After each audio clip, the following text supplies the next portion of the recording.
Bienvenue sur Radio Corse International, sur Télépaèse, et en ce mardi 18 mars.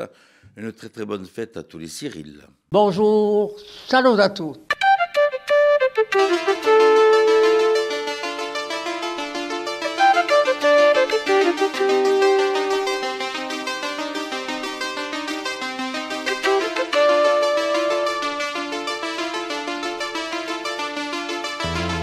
All'ascolto di Radio Corsica Internazionale, prima Radio Corse. Siamo sempre qui. Voilà, un grand bonjour à tous ceux qui sont en train de nous rejoindre sur Télépaèse ou bien sur Radio Corsica Internazionale. Tiens, ce matin, un petit clin d'œil aux Odorez qui reprennent avec une nouvelle société. Donc n'hésitez pas à en consommer. Voilà, l'acqua di Castagniccia. Et voilà, donc on va débuter cette matinée avec de la météo, avec Philippe Jam. Nous allons voir de l'info, bien sûr, comme d'habitude. Notre philosophe sera au rendez-vous, et puis bien sûr le turf, l'horoscope. Invité du jour aussi, comme d'habitude, on va parler donc sport aujourd'hui. Et on va finir peut-être en musique aujourd'hui, on verra tout ça tout à l'heure. Pour l'instant, on va faire un petit détour sur le temps qu'il va faire donc pour ce mardi.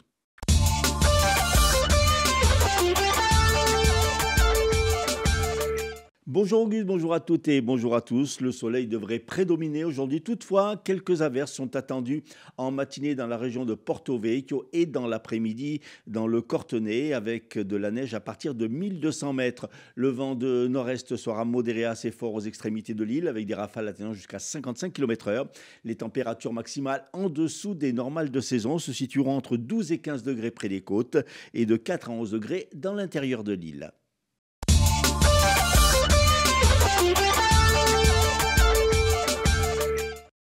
Pierre Alessandri, un agriculteur âgé d'une cinquantaine d'années, a été tué hier soir vers 20h30 à Sarola Carcopino. Sur place, le procureur d'Ajaccio a précisé que probablement il avait été la cible de 3 coups de feu tirés dans son dos. Transporté à l'hôpital, l'homme est décédé des suites de ses blessures. Une enquête est ouverte pour tentative d'homicide volontaire avec arme. En 2019, un incendie, probablement d'origine criminelle, avait ravagé un des hangars de l'agriculteur. Le corps sans vie d'un militaire de 27 ans, sergent au 2e REP de Calvi, a été retrouvé hier vers 15h à Lumio. Il avait disparu dans la nuit de samedi à dimanche lors d'une baignade. L'alerte n'avait été lancée que dimanche après-midi. L'enquête ouverte par le parquet pour disparition inquiétante se poursuit pour déterminer les circonstances exactes de ce drame. 2 personnes ont été blessées hier dans un accident de la circulation à Corbar. La collision a fait 2 blessés légers transportés vers le centre hospitalier de Calvi en urgence relative. Après que le Sénat a adopté le texte, ce sont les députés de l'Assemblée nationale qui débattent depuis hier de la proposition de loi pour lutter contre le narcotrafic. Si 960 amendements ont été déposés, les élus corses en défendront une vingtaine. Des amendements formulés par le collectif antimafia Massimo Susini. Celui-ci souhaite des améliorations dans le domaine de confiscation, davantage de moyens pour les services de justice impliqués dans les enquêtes, la lutte contre le blanchiment d'argent et des améliorations au regard du délit d'association mafieuse. Au chapitre social, pas d'avancée dans le conflit qui oppose STC et direction d'EDF à Luciana. Hier, les 2 parties sont restées sur leur position lors d'une réunion. Ils se retrouveront d'ailleurs ce mardi pour tenter de désamorcer la crise. Le STC dénonce notamment un manque d'équité dans le traitement des salariés. Le syndicat qui brandit la menace d'un durcissement du mouvement. Le bureau de poste de Bastia Lupino est resté fermé hier. Le personnel entendait dénoncer les agissements d'un homme qui, samedi, l'avait agressé verbalement et menacé de mort. La direction qui va porter plainte soutient ses agents et indique que le bureau de poste va rouvrir ce mardi en présence d'un agent de sécurité. Opération escargot des élèves et enseignants du lycée agricole de Borgo cet après-midi, de Borgo à la préfecture de la Haute-Corse, en cause la suppression de classes au sein de l'établissement. L'Union syndicale des retraités CGT de la Haute-Corse appelle quant à elle un rassemblement jeudi à 10h devant la préfecture de la Haute-Corse. À Bastia, le syndicat réclame l'abrogation de la réforme des retraites et le retour à la retraite à 60 ans, la fin des exonérations des cotisations sociales, une sécurité sociale à 100% et l'annulation du reste à charge et un projet sociétal dans la droite ligne du projet mis en place par le Conseil national de la résistance. Si vous vous posez des questions sur l'intelligence artificielle, l'IA, un café philo sur le sujet se tiendra ce mardi soir à 18h30 à la médiathèque du centre-ville à Bastia. Et puis, autre rendez-vous à Bastia ce soir à 20h à la salle polyvalente de Loupine avec une conférence stand-up de Xavier Van der Heygen intitulée « Et si on changeait ?» Sur le thème général de la résistance au changement, ce one-man show innovant aborde la force des habitudes, les rôles du subconscient, le pouvoir des mots et nous amène à changer notre regard sur les choses. Le pouvoir de l'optimisme, les secrets de la motivation y seront également abordés avec autodérision.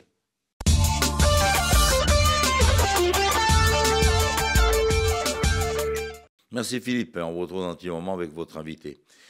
On se fait un petit détour du côté des hippodromes pour les pronostics hippiques de ce mardi.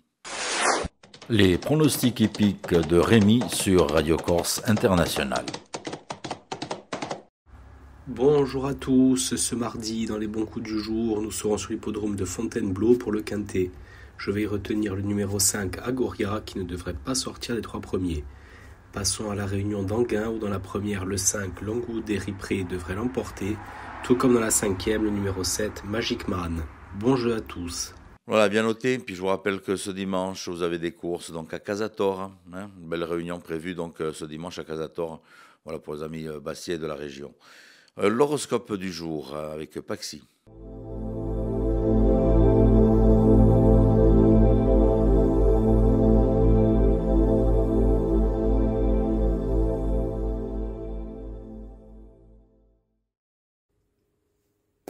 Et bonjour à tous, on se retrouve pour ce mardi, on va voir ce que l'on a à vous annoncer. Les béliers, si vous avez rencontré du retard, des blocages, quelque chose qui ne bougeait pas depuis un certain temps ou qui a été bloqué momentanément, vous allez pouvoir faire avancer les choses et ça c'est une très bonne nouvelle. Les taureaux, vous allez profiter de bons moments avec l'être aimé ou pour les célibataires, vous allez faire de très belles rencontres dans le domaine sentimental. Les Gémeaux, il va y avoir des efforts à donner face à certaines épreuves de la vie. Ça peut être des incompréhensions, des discussions, des démarches en papier ou ce genre de choses dans ce même acabit. En tout cas, ne lésinez pas sur l'énergie, avancez et tout ira pour le mieux. Les cancers, il va y avoir des disputes et des mécontentements entre vous et quelqu'un. Ça pourrait gâcher votre bonne humeur habituelle. Les lions, vous avez de bons résultats, de bonnes nouvelles, de bonnes récompenses aussi, je peux dire. Vous pourriez même avoir de bons compliments de la part de certaines personnes et ça vous donne envie encore plus d'avancer, de passer à l'action et de faire ce qu'il faut pour avoir tout ce que vous désirez. Les vierges, vous évoluez, vous vous transformez et vous trouvez petit à petit votre paix et votre sérénité personnelle. Les balances, il va y avoir un choix à faire aujourd'hui. Écoutez votre intuition et votre cœur pour faire celui-ci. Les scorpions, vous savez déjà beaucoup de choses par rapport à ce que vous vivez. Vous avez déjà des réponses qui sont en vous, qui s'enfouissent au fond de vous. Peut-être que l'acceptation sera plus compliquée. Et aussi, ce qui peut vous perturber, ça sera le jugement des autres ou le point de vue d'autres personnes. Faites attention à la valeur que vous donnez au jugement des autres. Les sagittaires, si vous avez été mis face à des menteurs, à de la médisance ou à des manipulateurs, vous n'allez pas vous laisser faire, vous ferez les changements qui seront nécessaires. Les capricornes, vous allez vivre une belle histoire d'amour. En tout cas, vous pourriez être amené à vivre une très belle histoire d'amour, qu'elle soit déjà existante ou à venir. Les Verseaux, vous allez recevoir des nouvelles qui vont vous peiner et ne pas aller dans le sens que vous avez désiré. Ça pourrait vous rendre triste. Essayez de voir qu'est-ce qui sera possible par la suite ou qu'est-ce que vous pouvez amener comme transformation à tout cela. Et enfin, les poissons, peut-être que certaines histoires du passé qui ne sont pas réglées, qui n'ont pas eu de point final, peuvent vous rendre morose aujourd'hui. On garde certaines rancunes à l'intérieur de soi, ça peut faire mal. Essayez d'évacuer, même si ce n'est pas directement avec la personne concernée. N'hésitez pas à écrire pour libérer votre esprit et surtout votre cœur. Voilà tout le monde, je vous souhaite à tous une belle journée et je vous dis à bientôt.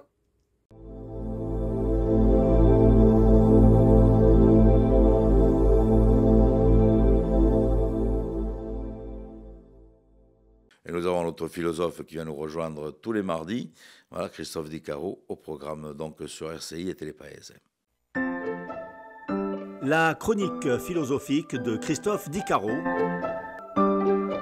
Mesdames et messieurs, bonjour et bienvenue sur la RCI et TV Paèse et pour suivre cette philo-chronique consacrée à la philosophie des Lumières, puisque notre chronique précédente était consacrée à tout le courant historique et puis intellectuel et puis philosophique de cette idée, de ce grand mouvement qui a dans l'opinion commune, éclairer le monde après un obscurantisme qu'on a subi a priori. Je dis a priori puisque nous savons que dans l'histoire, ou comme dans la philosophie, tout est relatif. Qu'est-ce qui est obscur, qu'est-ce qui est lumineux ? Il y a toujours une majorité qui pense, une minorité qui avance et qui agit et qui secoue un petit peu le cocotier, comme on dit. Et pourtant, la lumière est toujours présente. C'est juste que parfois elle domine, parfois elle est dominée, mais comme le yin et le yang, il y a toujours du bon dans le mal et du mal dans le bon. Quoi qu'il en soit, nous avons terminé notre précédente chronique sur l'évocation de la féminité dans ce courant des Lumières et notamment de la femme en général. Alors, lorsque l'on parle des Lumières, on va parler de cet esprit créatif, de cet esprit imaginatif. Comme le dit Einstein, sans imagination, il n'y a pas d'intelligence. L'imagination nous fait aller beaucoup plus loin que ne le souhaitent ou ne le veulent les conventions qui nous ont fait pousser jusque-là. Lorsqu'on est dans les fers de la culture, dans les fers d'autrui, par exemple, nous avons parfois du mal à dépasser nos limites, puisqu'on se sent jugé, puisqu'on a peur de décevoir, on a peur de heurter. Certaines femmes, comme Olympe de Gouges, justement, est allée jusqu'au bout. Elle a milité pour les droits de l'homme, elle a milité pour l'abolition de l'esclavage, et puis, à un moment donné, après la Révolution française, elle s'est retrouvée laissé pour compte, pas le droit de vote, toujours à la botte des hommes. Alors elle s'est dit, puisque c'est comme ça, il y a d'autres humanités, entre guillemets, dans le monde, dont les femmes, les enfants. Et voilà qu'elle va faire la déclaration des droits de la femme, justement pour revendiquer ce droit à l'équité, ce droit à la complémentarité entre l'homme et la femme, justement, et notamment dans le droit de vote. Malheureusement, elle va suivre le grand Louis XVI jusqu'à la guillotine, puisque Olympe de Gouges va en perdre la tête. Mais d'autres femmes, et on les a déjà évoquées, comme Émilie du Châtelet, qui a traduit tout Newton, a été la maîtresse pendant 15 ans du grand Voltaire, celui qui va définir le grand horloger, celui qui organise tout, puisque rien ne serait laissé au hasard, et la science serait dans ce grand courant positiviste en train de naître. La science serait cet élément qui nous fait sortir de l'ornière, qui nous fait sortir de l'obscurantisme, puisque l'on peut enfin discuter du monde, non plus simplement en écoutant nos sens, mais également en raisonnant sur les phénomènes. Tous les courants phénoménologiques vont naître de cette période des Lumières et vont établir des véritables concepts pour définir ce qui est réel de ce qui ne l'est pas. Mais si l'on devait réfléchir justement en réel, laissons le champ libre à Kant qui va dire que finalement le réel n'est que ce qui va être partagé le plus universellement, puisque quoi que l'on fasse, quoi que l'on veuille, nous sommes toujours liés à nos sens. Cependant, les femmes, dans ce rôle de complémentarité entre l'homme et la femme, qui va quelque part dépasser cette notion presque vulgarisée d'égalité, on est pareil, on a les mêmes droits, les mêmes devoirs, effectivement. Mais dans la relation de complémentarité, il y a la stimulation, il y a la force, et puis au final, il y a la lumière. De l'homme, de la femme, de l'un, du deux, naît le trois. Et le trois donne une œuvre, soit de chair, soit d'esprit. Les Lumières sont donc, et peut-être, l'union par amour entre les corps, les âmes, qui donne une unité à l'univers, etc., pour donner du sens à l'existence et au final sortir de ce qui nous condamne, de ce qui nous aliène. Et nous terminerons cette chronique par cette phrase de Kant qui définit les Lumières dans son ouvrage « Qu'est-ce que les Lumières ?» Il a une réponse très simple. Les Lumières, c'est la sortie de l'homme de l'état de tutelle dont il est lui-même responsables. Si nous ne sommes pas pris à défaut par des incapacités physiques ou mentales, eh bien nous sommes tous capables de sortir de notre état de minorité pour aller vers un état de majorité où nous faisons les choses par nous-mêmes. Et dans cette relation de complémentarité, il y a cet esprit guerrier, cet esprit de la muse, cet esprit de force qui nous fait déplacer les montagnes. Voilà, mesdames et messieurs, pour cette chronique consacrée en 2 temps à la philosophie des Lumières, aux femmes, à l'amour et à la créativité. Je vous donne donc rendez-vous mardi prochain pour une nouvelle chronique sur RCI et Télépaèse. La chronique philosophique de Christophe Dicaro. Allez, un invité pour nos amis sportifs aujourd'hui avec Philippe Jam, donc dans les studios de Radio Corse International. Notre invité aujourd'hui, Frédéric Doriano, qui est président du CAB Athlétisme, organisateur de la course des vins de patrimoine qui aura lieu le dimanche 23 mars.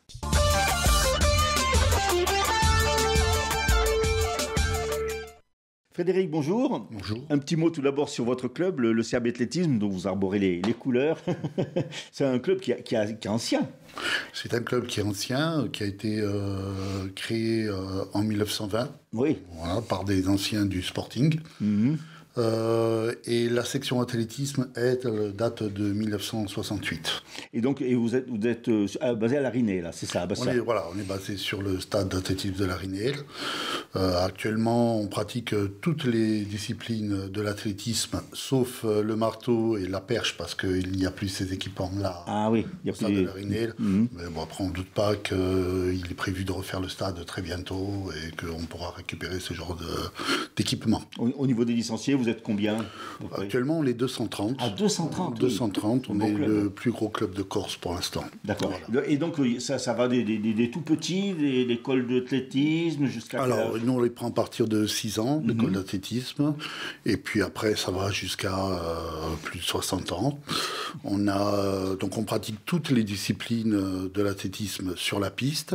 Et puis, on a également une grosse section de running, course hors stade, trail. Et depuis 2 ans, maintenant, la marche nordique, qui marche très bien aussi. Alors, au niveau des compétitions, donc, il y a des compétitions, il y a du loisir, mais il y a également de la compétition. Vous participez à des compétitions régionales? Nous participons, nous organisons des compétitions selon le calendrier de la Ligue Corse. Et puis, évidemment, les meilleurs sont qualifiés sur les compétitions continentales de la Ligue PACA et puis nationale, à ce moment-là, pour les championnats de France. Tout ça. Comment est encadré le club? Il y a des éducateurs, Oui, alors actuellement, il y a environ une vingtaine d'adultes qui s'occupent de faire fonctionner le club administrativement et au niveau des entraînements. Il y a 14 encadrants. Oui, bien sûr, avec chacun leur spécialité, chacun leur section, et on essaye de faire au mieux. Aujourd'hui, il y a un bon niveau, il y a des jeunes qui sortent un petit peu, qui peuvent prétendre peut-être à postuler à des places au niveau national. Oui, tout à fait, puisque chaque année on réussit à envoyer une bonne dizaine de jeunes sur les compétitions nationales. Et puis on en a même un qui est issu totalement de l'athlétisme bastien, puisqu'il était à la JB, et puis ensuite il est passé au CAB, et qui actuellement est en train de faire le championnat américain de indoor, en fait. Alors, au niveau des sections, puisqu'il y a l'athlétisme, il y a la course, quelle est un peu la section qui est la plus prisée? La course, les lancers, les sauts?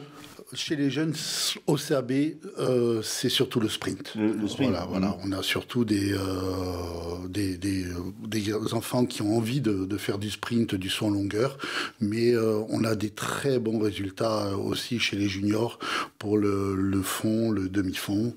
On a des jeunes comme Lola Kemouche, Carlos Antoni, Chiara Giannini aussi, qui qui sont pas mal et qui arrivent à se qualifier sur les championnats de France. Au niveau des entraînements, c'est mercredi, samedi? C'est le lundi, le mercredi, le vendredi, de 18h à 20h pour les plus grands, à partir de 10 ans. Pour les petits, les enfants, c'est le mercredi après-midi et le samedi matin. Alors, je suppose que les travaux qui sont entrepris actuellement à la Rinée, là, par la CAP, ça peut booster aussi, parce que de voir des belles installations, ça peut inciter les gens à venir pratiquer. Ah, pas pour l'athlétisme, puisque pour l'instant... C'est dans les projets, je crois. Oui, c'est dans les projets. Voilà. Pour l'instant, la première phase, c'est que le COSEC. Normalement, à partir de septembre 2025, ce qu'on nous dit, ça devrait être la piste et enfin les parties extérieures qui devraient être rénovées. Alors, vous parliez tout à l'heure d'une section running. Justement, le running, le trail, vous vous en occupez, puisque vous êtes organisateur depuis plusieurs années maintenant de la course des vins de patrimoine. Ce sera la 9e édition cette année. Alors, un petit mot sur cette manifestation qui a beaucoup de succès d'ailleurs et qui va se dérouler donc le dimanche 23 mars à Patrimoine, bien sûr. Oui, donc la course de vin de patrimoine, on l'a créée il y a 10 ans avec l'association des vignerons de patrimoine. Donc évidemment, en 2020, elle n'a pas eu lieu, chacun sait pourquoi. Et donc c'est la 9e édition. C'est un événement qui a commencé doucement. Au début, on a eu des problèmes d'organisation. On a eu une année qui a été un peu catastrophique, qui nous a laissé une réputation de course mal organisée. Mais depuis maintenant 4-5 ans, on est très très bien organisé. On a vraiment des très bons retours. Et la course est en progression. L'année dernière, pour la première fois, elle était complète, à 900 personnes. Parce que c'était 2 ou 3 jours avant la course. Et cette année, là, ça fait... on est à 3 semaines de la course, on était complet. Là, 10 km, c'était carrément à 5 semaines. Et cette année, on a ouvert pour 1000 personnes. Alors justement, vous parliez de la course, mais en fait, c'est des courses, puisque il y a 4 épreuves, en fait. Oui, alors, on a voulu faire en sorte que cette épreuve puisse être ouverte à tout le monde. Donc, on a créé un 10 km qui est dans les vignes, au milieu des vignobles, qui passe par des chemins qui, tout au long de l'année, sont fermés par les vignerons, puisqu'il faut qu'ils puissent travailler aussi. Et donc, ce 10 km est plutôt vallonné. Donc, c'est environ du 250 mètres de dénivelé. C'est ouvert à tout le monde, trailer comme coureur débutant. La 20 km était une épreuve beaucoup plus technique. C'est plus costaud, surtout vers la fin. C'est pareil, ça fait une quinzaine de kilomètres dans les vignes, puis après ça monte sur les falaises au-dessus de Patrimoine. Et 820 mètres de dénivelé, c'est ça? C'est cela, 820 mètres. Et c'est 820 mètres et 600 mètres d'un coup à la fin, dans le 16e kilomètre. La fin est très technique. Et puis on a la marche. La marche, c'est un peu un ovni en Corse, parce que sur la plupart des autres courses ou trails, on rajoute une marche, ça fait environ 150 personnes. Chez nous, à Patrimoine, la marche, c'était jusqu'à l'année dernière 500 personnes. Il y a des gens qui reviennent chaque année pour marcher dans les vignes, pour profiter du paysage. C'est très convivial comme épreuve. Voilà, c'est même pas une épreuve, c'est une marche. Oui, c'est très convivial. Ça permet aux coureurs de trailers de venir en famille. Et voilà, c'est peut-être la marche la plus importante sur la Corse. Elle fait une non-chronométrie de 9 km 300, c'est ça? Et un petit dénivelé de 230 mètres. Alors, il y a un raccourci, c'est ça? Voilà, c'est ça. C'est-à-dire que jusqu'à l'année dernière, c'était 8 km. Cette année, on a voulu changer un peu, parce qu'il y a aussi la marche nordique qui est un peu plus sportive, et le canitrail. Donc sur le même parcours, c'est le canitrail. Donc en fait, la marche fait 9 km, mais pour les gens qui ont des enfants ou qui seraient un peu fatigués, on peut couper et faire à peu près 6 km. Alors, vous en parliez à l'instant, il y a le canitrail, ça c'est nouveau. Oui, le canitrail c'est nouveau. Il y avait des canitrails et des canicross organisés en Corse du Sud jusqu'à présent. En Haute-Corse, très peu. Il y avait eu un canicross il y a quelques années sur la Marane. Avec les scouts. C'est cela, voilà. Et donc, on a voulu lancer ça. On a des athlètes au CAB qui font du canitrail. Et on s'est dit, pourquoi pas lancer, ça s'y prête. Et ça a été un grand succès. Apparemment, beaucoup de gens apprécient. Là, actuellement, on a 44 inscrits. Les 4 derniers, c'était ces derniers jours, suite à une proposition du refuge de Fouriane de collaborer. Ils nous amènent des chiens, 4 chiens, et des coureurs de la 10 km basculent sur le canitrail pour faire courir ces chiens-là. Alors, ça a environ 9 km aussi, c'est ça à peu près? Oui, c'est ça. Un petit dénivelé. Alors, c'est très réglementé parce que tous les chiens ne peuvent pas participer.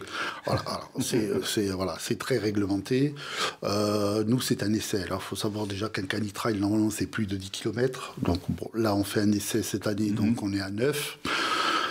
Les chiens doivent être vaccinés, notamment contre la toux du chenil. Ils doivent donc présenter le certificat de vaccination.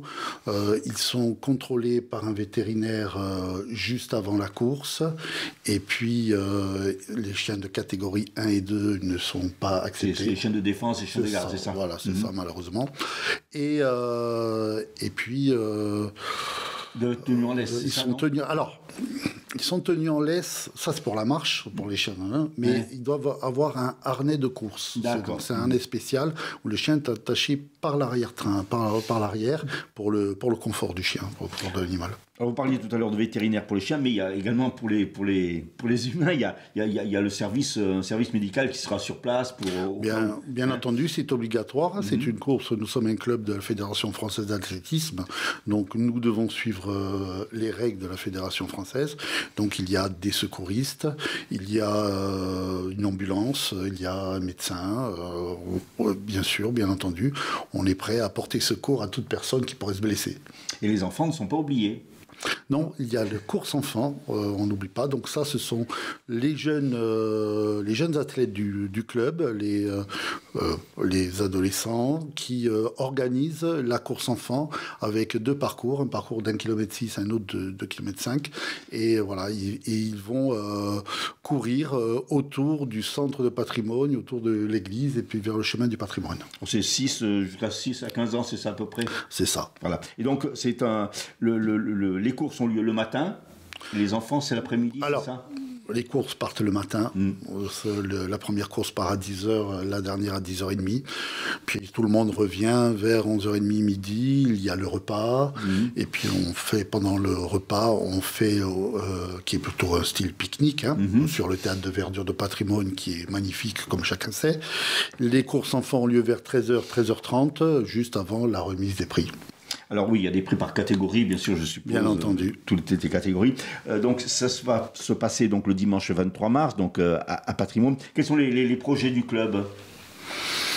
Les projets du club, c'est de continuer à pouvoir proposer et apprendre l'athlétisme au plus de personnes possible, pouvoir continuer notre progression et pouvoir développer l'athlétisme. Alors on peut vous retrouver sur les réseaux sociaux, bien sûr, si les gens veulent des renseignements. Il y a les réseaux sociaux, oui, bien sûr, le site internet, et puis sinon le mercredi après-midi, on peut vous retrouver sur place, c'est ça à Larinée là? C'est ça, oui, le mercredi, le lundi soir, le mercredi, le samedi, le vendredi. On y est presque tout le temps. Vous êtes très disponible. Très disponible. On nous retrouve sur la page Facebook du CAB Athlétisme, sur la page Facebook de la course des vins de patrimoine. Et puis voilà, je tiens à remercier pour la course des vins tous les vignerons qui sont très impliqués dans l'organisation, qui nous fournissent du vin pour qu'on puisse le faire goûter. Et c'est une promotion en même temps. C'est une promotion pour le village. Il va y avoir beaucoup de monde à Patrimoine et ça fait marcher, y compris les restaurateurs. Frédéric Doriano, merci beaucoup. On rappelle que vous êtes président du CAB Athlétisme et donc que vous organisez cette course des vins de patrimoine le dimanche 23 mars. Je vous remercie.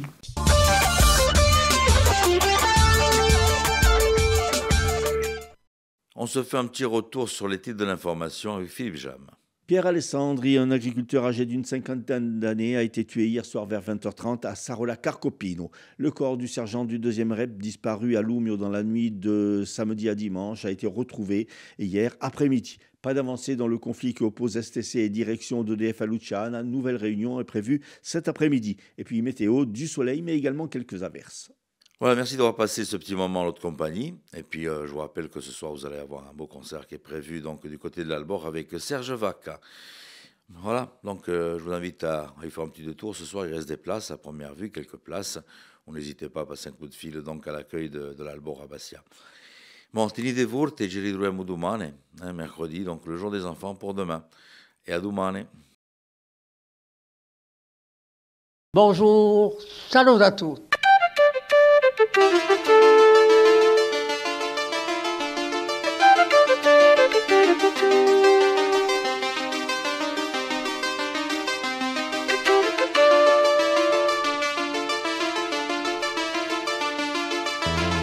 All'ascolto di Radio Corsica Internazionale, prima Radio Corsica. Siamo sempre qui.